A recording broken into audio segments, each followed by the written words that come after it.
It's time to hear it from Harlan. Utah Director of Athletics Mark Harlan takes you behind the scenes with the Utes, the Pac-12, and collegiate athletics. Now here's your host, Mike Lagesholt. Hope you've had a great summer, everyone, and welcome to the season premiere of the Hear It From Harlan podcast. Along with Utah Director of Athletics Mark Harlan, I'm Mike Lagesholt. Coming up on the program, lots of excitement around the Utah football program. The Utes have been ranked in the preseason top 25 and picked to win the Pac-12 this fall. Also, the other fall sports are ramping up. Soccer and volleyball ready to get their seasons going, and we'll have home events over Labor Day weekend. We'll give you some insight on those programs as well. And Mark will give us an update on some changes to the department staff over the summer, as well as his thoughts on the latest developments with the Pac-12 Conference. Junior cornerback Jaylon Johnson of the Utah football team will sit down with Mark for our student-athlete profile, and we'll get to some of your questions from our podcast listeners. Mark, welcome. Thanks, Mike. It's great to restart the show in our year two. It's always fun to get everyone caught up to speed on what's going on, but it's always great to see you. Same here. You know, I talk to people during the summer, and they say, boy, you guys must just take 2 months of vacation, play a lot of golf. And I tell them, no, it's once that last event ends, even before then, the planning for the next year has already begun. So for you as the AD entering year two, just tell us what you've been up to over the summer months. Well, the summer is an interesting time in intercollegiate athletics. Maybe there was a point in time where you could take, a good, rest. But there's just so much going on now because the student athletes are basically here all summer. And right. If the student athletes are here, in essence, we're here. So that being said, you want all your folks to have a chance to get away a little bit. And we certainly encourage that. And it seems like in talking to a lot of people in the last few weeks, people were able to get away and they're excited about getting back to work. But for us, for my family, we were able to take a little vacation in July, which was great. My son plays on a travel baseball team here, the Salt Lake Sluggers. Yep. And they played in a little league tournament in Omaha that was around the College World Series. And so we had a great time, he and I, doing that. But this is such an awesome time of year. It's very easy to get recharged when you're around all these young people. Sure is. Most important question about your summer: how's your golf game doing? Well, here's the not so breaking news that I am finally able to play golf again after a little back issues I had from a few years back. And okay. Matter of fact, I have some clubs on their way, so I'm looking Good. forward to sneaking out there whenever I can. Fall's a great time, by the way, to golf here. You can go up into the mountains and see some leaves and a little fall colors and some cooler weather. So take advantage if you can. I look forward to it. There you go. It's a good time to get out every now and then. All right, some news over the summer, Mark, on the hiring front. I know you came in last year and you kind of took a year to evaluate things, and you made some changes with the staffing, which I think is wonderful. As this department's grown with the Pac-12 era, it was time to add some people and some bodies and give us some more support. But you really made an emphasis about the student-athlete support areas and mental health. Just talk about some of the moves you've made in the past few months on that front. Well, you're exactly right. I mean, I think the one thing you have to just always evaluate daily is the support for our student athletes. And what's awesome about Utah is we have tremendous support. And it's one of the reasons why we have this 95% graduation rate and the other incredible accomplishments in the classroom. But I felt like we needed to add some pieces there, working with Nona Richardson and her team, and certainly Kyle Brennan and that whole group. So we brought in Chris Yurchek from Maryland. He oversees now all of the academic support services. He joined us this summer, and he's very experienced. We also took a deep dive look into our mental health program. Chris Hill was always on the cutting edge, leading edge of making sure that support was in his organization. And so now we're up to 3 full-time members that assist not only with psychological support and basic counseling, but also in performance as well. So all 3 are here, led by Jonathan Ravarino, who's one of the best I've ever been around, if not the best. So really, really excited about the support that these young people are going to have this year as we move forward. And there's certainly others that have come in various different support areas, but that was a key focus. The other big one is we had Liz Abel, the all-time pioneer in media relations. Mike, you know her very well, obviously working with her for all these years, but we were able to go out and recruit Paul Kirk from Colorado State in the similar role there, and he's been with us now for about 6 weeks, and very similar job as what Liz had, overseeing football and just in general really helping with our communication and telling the stories. We got great stories to tell, but Liz just did an incredible job, and of course, as you would expect with Liz, she helped Paul in the transition. So we're very, very grateful. Yeah, with Paul, fans may have already noticed more video presence from football practice. Bill Riley doing some reports a couple times a week, and Also, some more podcasting coming. So some more details to come, but we're trying to expand our podcast reach. And in addition to your podcast, Marcus, our flagship, some more coming. So Paul's got some great ideas he brought with him from CSU and some stops with the Broncos and the NFL. So excited to have Paul on board as we amp up for another year here. Well, it's important to make sure we're telling our story, like I said, and I think in the various different delivery methods, whether it's podcast, video, et cetera. But I just want that team to be extremely creative and have a lot of fun, and that's what we're going to do. Speaking of fun, Mark, it should be a pretty fun fall ahead of us here. Football picked as the Pac-12 South favorites, preseason top 25 coming up on the opener against BYU. August 29th, just the hype this summer has been probably the biggest it's been since our first Pac-12 season, maybe even going back to that 08 campaign when everyone knew it was one of those years that could be special, and should be a fun fall ahead of us here with the football season coming up.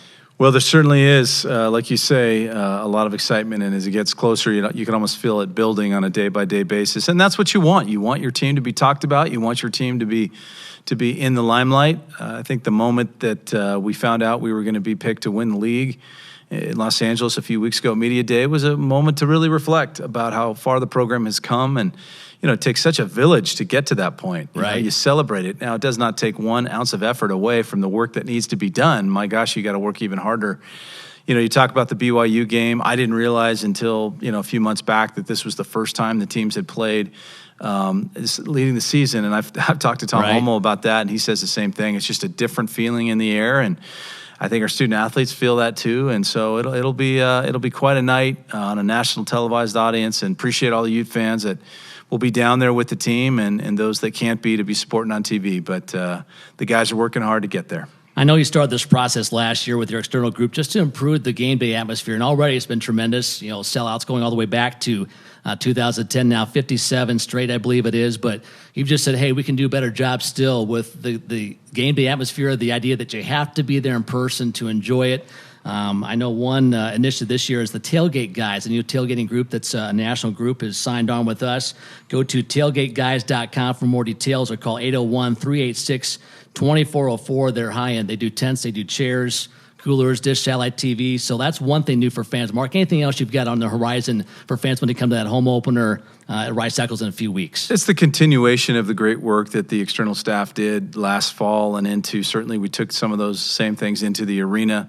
Just the ability to get out of the watching mode, and we want our fans to participate, because I just know it makes a difference. We saw that in the second half of the BYU game in football. The fans helped that team go over the top that day, and that's what we need. So we're just going to continue, have fun, be creative, use the board, which is really one of the best in the country. Maximize opportunities. We call them explosion moments. Work with our media partners to make sure that we want sponsors to be supported in an extraordinary way, but we also don't want them to be in harm's way if we feel like we've created something that takes away from the momentum in the stadium. So we're just trying to really create the best atmosphere. You mentioned tailgates. Tailgates at Utah are awesome. I got a chance to experience so many of them last year. Tailgate Guys are a really innovative group. It's just a way, if you're getting a little tired of every day prepping and cooking and all that, these guys do it all for you. Their company, we had them at some other places I've been. They've really kind of gone to a lot of places, and I think as people learn more about them, they'll say, you know what, this is a little easier. You can show up, it's there for you, they'll take it down, and just different things that we're going to try, and hopefully people will participate. Yep, should be a lot of fun. Let's talk about soccer and volleyball a little bit. If you've been on the north end of campus by the hospital, you've seen the dirt moving around the last year or so.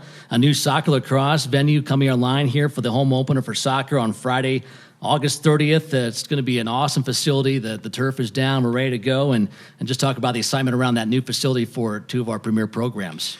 Well, it's been a collective effort by some really good construction work by Oakland and some others to get that stadium ready. We were certainly challenged by the winter, which I've learned in my time here. You got to really get through that kind of a challenge, but we're on schedule to be ready that night. We had hoped it would be ready for the team to be practicing on it, but we've had to make adjustments there, and that team's been great to just work through that adversity. But we should be ready to go. It's going to be a beautiful facility.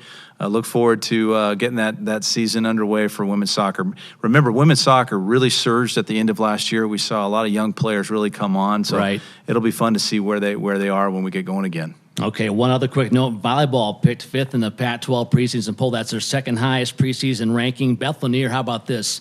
Her 30th year at Utah coming up. She's been to the NCAA's 5 of the last 6 years, a home opener, the Utah Classic, August 30th and 31st, and Beth doing a great job. Big things on the horizon for volleyball, I think, this year. Yeah, Beth is just remarkable. She's such a great ally of mine and just providing such great wisdom, not just about volleyball, mind you, way bigger to the department in Salt Lake, and just really love being around her. And 30 years doing what she does is just remarkable. You know, it's a stunning accomplishment.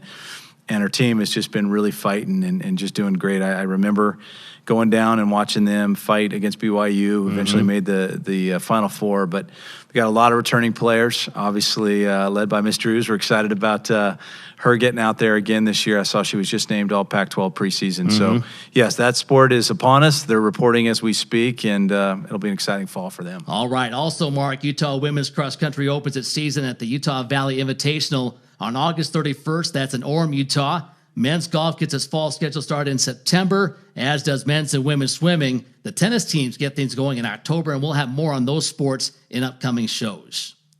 And before we go to break, we'd like to let everyone know about the new Utah Athletics One Pass. It's your one ticket to all home events for 7 Utah athletic teams, including soccer and volleyball this fall, as well as non-conference games for men's basketball. The One Pass is available for just $100 for adults, $25 for kids 12 and under. To order yours, go online to utahtickets.com or call the ticket office at 801-581-UTICKS.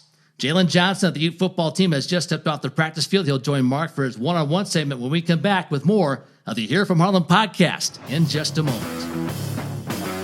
Time now for Utah's head man to catch up with one of Utah's star student athletes. Once again, here's Utah Athletics Director Mark Harlan on the Hear It From Harlan podcast. As always, we're just blessed to visit on this podcast, which is always my very favorite part, to visit with one of our student athletes. And today we have Jaylon Johnson from our fabulous football team who just got off the practice field. I didn't even give him a chance to take off his shoulder pads. But Jaylon, thanks for being here today. No problem. Thank you. So you got a big year coming up. You're set to graduate here in a few months. You've got the season ahead. How are you feeling about everything? I'm feeling good. Just taking it day by day and just trying to enjoy my week and a half off I have with school before I hit it hard again in the fall and just grinding through fall camp. Yeah, it's amazing with our fall athletes. They come into camp and then all of a sudden school starts. So not only do you have to get ready for your season, you got to make that adjustment for academics.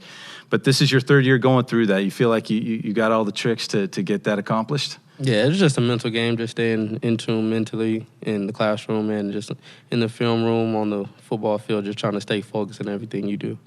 We were just talking offline a minute ago that you know, you're graduating early. I mean, you really are. You're set to be done. And it makes one think with all the time you put into football and the time you have to spend to train, but then to also be so far ahead of the game academically. Is this just kind of who you are? Yeah, honestly, I just took the approach of, it was like high school in the sense I had 8 classes at my high school. So, I mean, it just coming into college, it was kind of the same mindset, the same attack method, just come in, load up on classes, and just graduate as fast as possible. Yeah, well, that's an incredible thing. I mean, our football team now is close to 90% graduation rate. Guys like you are going to only make that number go higher. As a department, we're 95%. So it's really rewarding to know that, you know, no matter what happens in your professional football career, you got the degree to do whatever you want to do. So let's just talk about your time in Salt Lake. I mean, how's it been for you here? Oh, it's been good. It's been an adjustment. I mean, like everybody knows, it's not like California. I just had to get used to kind of the culture. I had to get used to the mountains. The snow, of course, was a culture shock for me. I've never lived in snow and really haven't touched snow. So, I mean, coming into it is just a different experience and just trying to adjust my mind frame and just be able to adapt and attack everything I do. You and I share that. I grew up in Santa Monica. You grew up in Fresno, and so we both went through the snow. So I got to ask you, I'm trying to remember now. Let's take us back to the Colorado game last November. Were you one of those dudes out there in the short sleeves running around in the snowstorm? Yeah, I had it took me a while. I actually went out there with no shirt on. But you were one of those guys that came out, and I saw you guys. What were you thinking? Just a mental game. I mean, just come out and just try to psych ourselves out and try to say the cold wasn't nothing, and just even try to get in the other team's head too. Like they think, okay, these dudes out here no shirt at our stadium. That's how like they gonna come play. But now it's over. We can look back. You were freezing. Come on. Oh, I mean, yeah, but no. I mean, I put a lot of skin lubricant on, so I mean, I kind of kept my body heat intact. But it was a good experience. But I'm just thinking from Fresno, where it gets very hot for those of you who don't know, particularly in your September games, it was hot, and then you're out running around in Boulder without your shirt off before a snow game.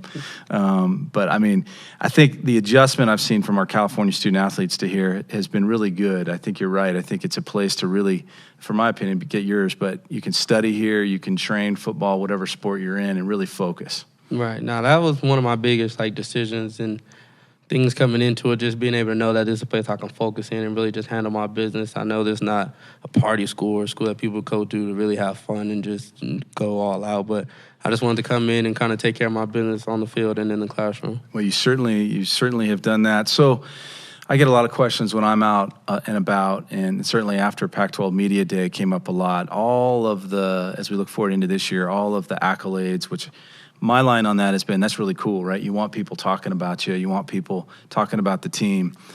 But obviously that doesn't take away from the work that has to be done. So you obviously are in an interesting situation. You've got a lot of individual accolades coming off all Pac-12 last year. A lot of people talking about what's going to happen with you later after the season. You've got this big season coming up. How do you do it? Walk us through the mindset of just focusing when all that's going on around you. Just trying to build myself and build my team up just day by day. Because, I mean, at the end of the day, I'm only as good as my team is. If my defense isn't locking in and my D-lines are not doing what they're supposed to do and I'm not being able to make plays on the ball, all of it doesn't matter. So, I mean, all of the accolades I do have is from my team, from our coaches, and it's everybody in the program helping me and building around me. So now my focus is just giving back and trying to help the team win, and that's just our biggest goal right now. I'm not really worried about the accolades. Those will come with everything that comes in the season. So, I mean, I'm just focused on winning right now. That's great. And it seems like, as I talk to your teammates, that's been the mantra. It's like, we get it. We're not deaf. Like, right. You know, you guys are out there and you're living your stuff. You're going to school. You see it, but it's all about the focus and the work. All right, I got to ask you about one play from last year. Whit gets mad when I go back. We always talk about going forward. But so I'm upstairs, and it's Stanford game, and the game's a little bit, you know, it's going either way. Right. And then all of a sudden, I kind of felt that play change this season in a way. But walk me through, and people that are listening, which is probably just my parents and maybe your parents right now, but walk me through when you saw that ball coming your way and then you realized you were going to go 100-plus yards. Like, did you feel that thing coming? Honestly, the play before, they normally throw the goal line phase kind of shorter just to box out because they have bigger receivers. And the play before, he overthrew it. So when he came jogging back out for the third down, I'm thinking he's coming right back at me again. And he's not going to miss this ball, so I have to make a play. So, I mean, I just kind of backed up and then eluded him and went around him. And then I seen the ball, and I was like, okay, like, this is me. Yeah. And then I kind of grabbed it, and, like, it didn't hit me really that I can go all the way until I hit about the 20, 30-yard line. And I was like, dang, nobody's in front of me. Yeah, I'm going to get this. And then I was just like, don't get caught. Just run as fast as you can straight ahead and just don't get caught. And, I mean, I didn't get caught, and I got all the way there. And, I mean, took a lot out of me, and I had to go right back on the field. But, I mean, it was just a fun play. It was a remarkable play. I remember you ran right into where the Ute section was with that section they give us down there. I didn't even think the band was down there. It's just it was a play because we're coming off, if I remember, we were coming off Washington State. It was a game that really we needed to have, and that changed, I felt, the whole confidence of the team, both offense and defense. It was just the kind of plays that you're kind of known for. But what I appreciate as the director is not only that, but certainly what you've accomplished in the classroom. And, you know, coming here, all we can ask of student athletes is just get after it and do the right stuff. And really, really appreciate your leadership of this program. I speak for many to really look forward to watching you play and the guys play, and really appreciate you giving us some time today. Thank you. I appreciate it. You bet, my man. Thank you.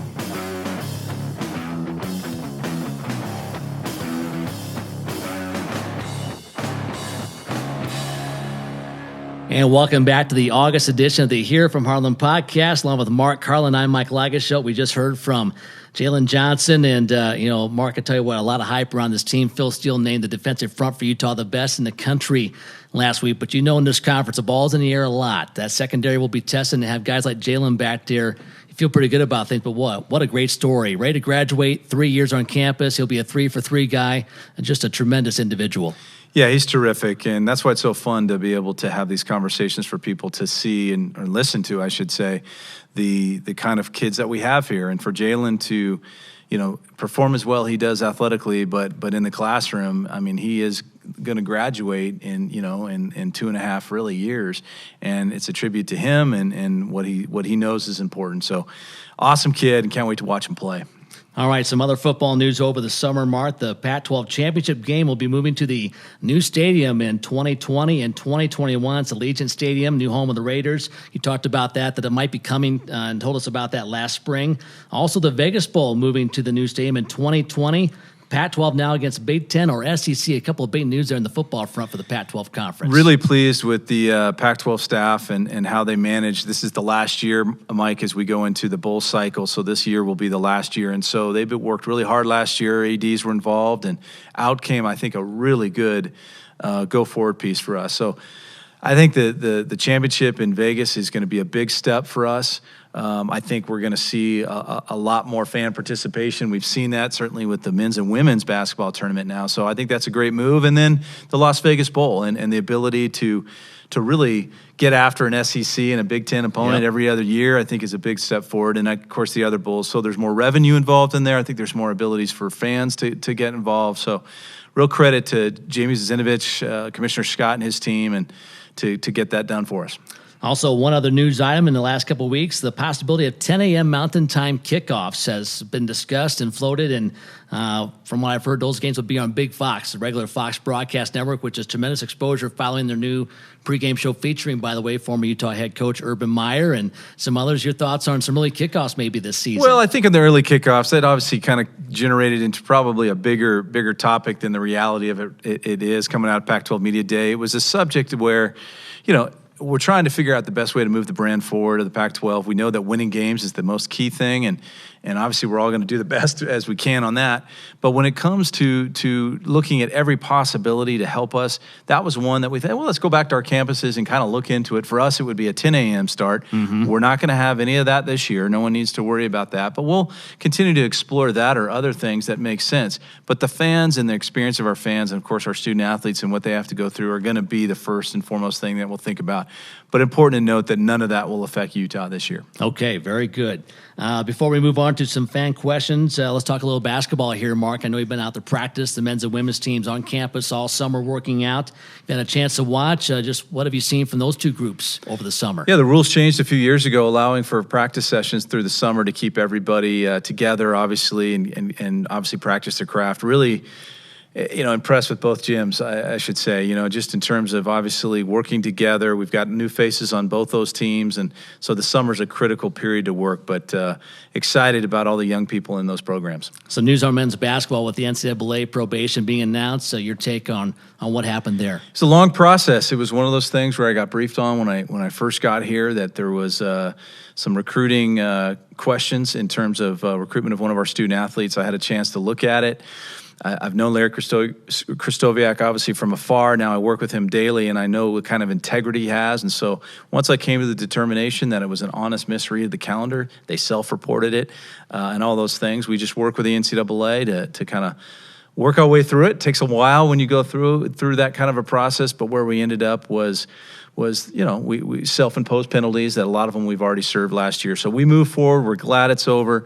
We improve both, I think, in compliance and some things that we do, and appreciate Larry and Tommy and the whole staff being incredibly cooperative. So we are absolutely ready to move forward.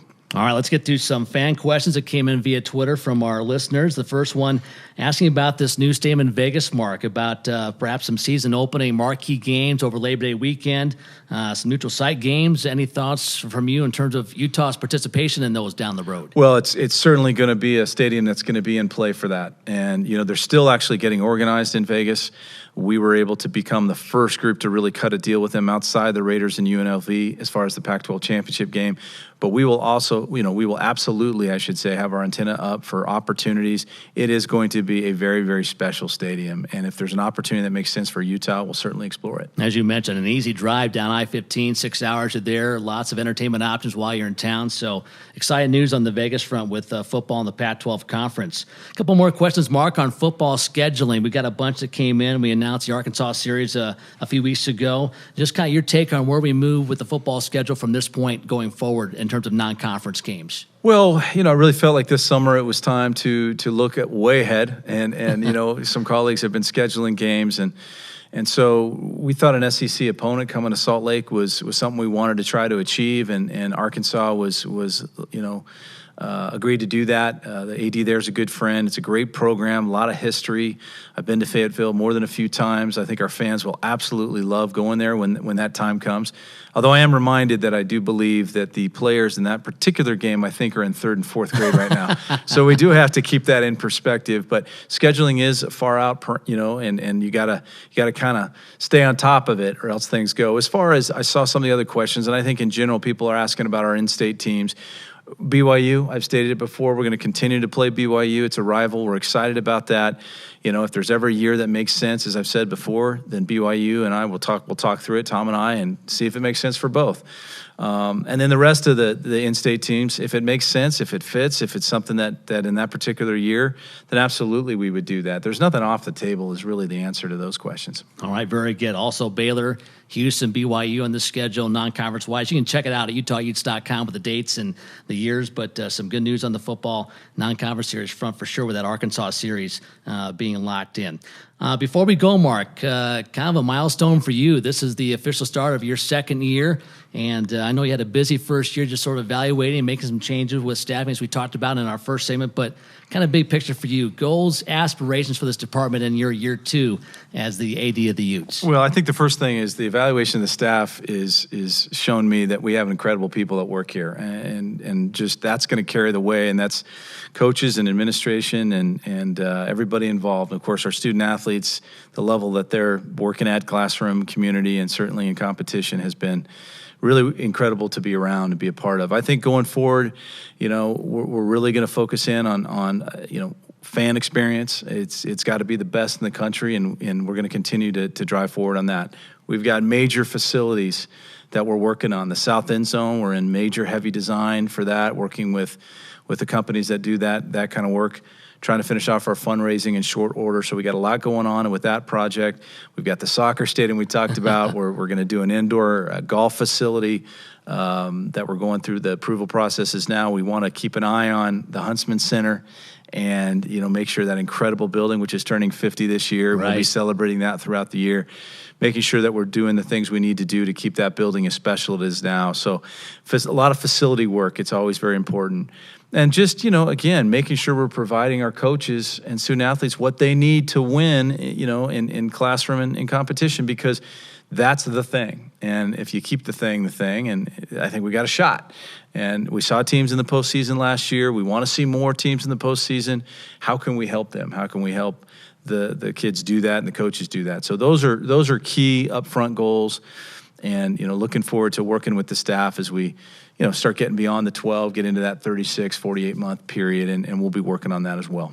All right. Well, Mark, as always, we appreciate the time. I talked to some people over the summer. They really enjoy that you take some time every month to sit down for a half hour and they listen. And they feel like they learn some things. It's not an infomercial. You really get into some issues, and it's been well received. So, again, appreciate the time. You and I will do this about once a month this year, and look forward to another season of Utah Athletics in our podcast. Mike, I appreciate you. Always good to see you again, and look forward to seeing all the fans out and about.